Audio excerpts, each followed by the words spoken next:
ජනාධිපති අනුර කුමාර දිසානායක කියනවා ඒගොල්ලොන්ගේ කට්ටිය ඉන්න පළාත් පාලන මැතිවරණ ඒගොල්ලෝ ඒ සභාවලට ඇස් වහගෙන වුණත් ඒගොල්ලෝ ඡන්දේ ඒගොල්ලොන්ගේ ප්‍රතිපාදන අනුමත කරනවා කියලා. ඉතින් ඒක අතිශය සාධාරණ කතාවක් වෙන හේතුව තමයි මොකද ඕගොල්ලෝ දන්නවා පහුගිය අවුරුදු 76ක කාලය පුරාම ඕගොල්ලොන්ගේ ගෙවල් පැතිවල කොහොමද පාරවල් හැදුවේ කොහොමද විවිධ ප්‍රොජෙක්ට්ස් වලින් මිනිස්සු හොරකම් කළේ කියලා ඕගොල්ලෝ දන්නවා. ඕගොල්ලන්ට ඒක බලන්න පුළුවන් හොඳම දේ තමයි ඕගොල්ලොන්ගේ අරගෙන එනකොට ඒගොල්ලෝ අරන් එනවා මේ වගේ පත්‍රිකාවක්. ඒක ඒගොල්ලෝ ගහලා තිනවා මොන වගේ ප්‍රොජෙක්ට්ස් ප්‍රමාණයක් ඒගොල්ලෝ කළාද කියලා. උදාහරණයක් විදිහට ගත්තොත් එක අපේක්ෂකයෙකුගේ තිබ්බොත් ප්‍රොජෙක්ට්ස් 10ක් 20ක් ඒ හැම ප්‍රොජෙක්ට් එකකින්ම අනිවාර්යයෙන්ම ලක්ෂයක්වත් ඒගොල්ලෝ අරගෙන තිනවා.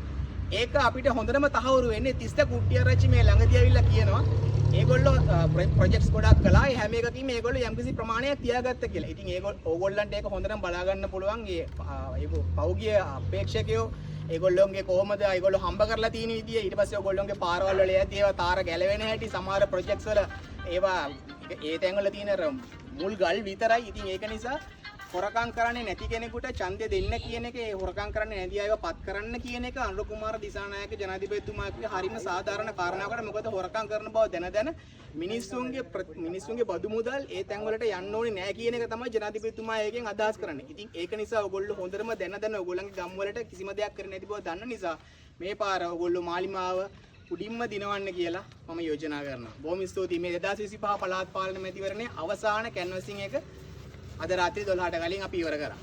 බොහොම ස්තුතියි.